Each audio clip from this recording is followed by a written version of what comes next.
अब इसके बाद जो है सभी यदुवंशों का वहां जो है विनाश हो जाता है। सब जो है भगवान के लोग को चलने लगे। अब आगे की कथा सुनिए आप। श्री शुकवाचो गोविंदम भगवतम द्वारिवत्यम कुरुद्वः आसीनादिनक्षण चावीक्षण कुशलया श्रेया।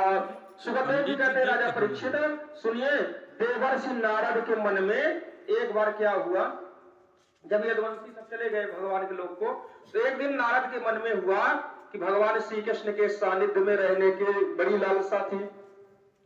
इसलिए भगवान श्री कृष्ण के निज बाहुओं में सुरक्षित द्वारिका में, जहां दक्ष आदि के श्राप से कोई भय नहीं था, विदा कर देने पर भी पुनः पुनः आकर प्रायः रहा करते थे। अब एक बार नारद जी को लगा कि मैं भी अब द्वारिकापुरी में रहूंगा। बार बार आया करते थे, आने जाने का काम नारद जी का लगा रहता था।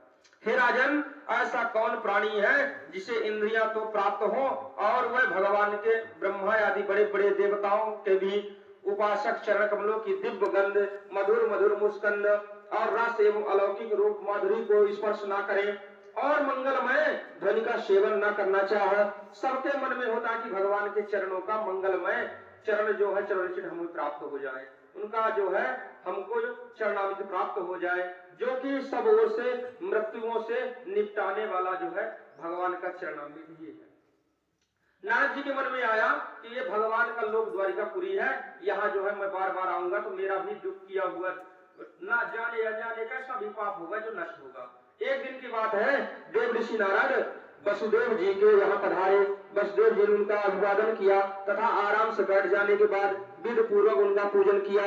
इसके बाद पुनः प्रणाम करके उनसे यह बात कही। वसुदेव जी कहते हैं, वसुदेववाद भगवान भवतो यात्रा स्वस्थये सर्वदेविनां कृपाणां यथा पित्रो रूपोत्तम श्लोक वर्त नाम भूतानां देवचैतम दुःखाय च सुखाय च सुखाय विसाधूनां त्वादृतां रक्षुणां। वसुदेव जी ने कहा कि संसार में माता पिता का आगमन पुत्र के लिए और भगवान की ओर से अग्रसर होने वाले साधु संतों का पदार्पण प्रपंच में उलझे हुए दुखी और दीन दुखियों के लिए बड़ा ही सुखकारी है एवं बड़ा ही मंगलमय होता है। कोई बहुत दुखी हो, बहुत ज्यादा दीनता हो या कि बहुत ज्यादा हमारे मन में मलिनता हो, यदि कोई दवा मिल जाए, कोई सच्चा साधु मिल जाए तो लगता है कि ये हमारा जो है कष्ट निवार देगा।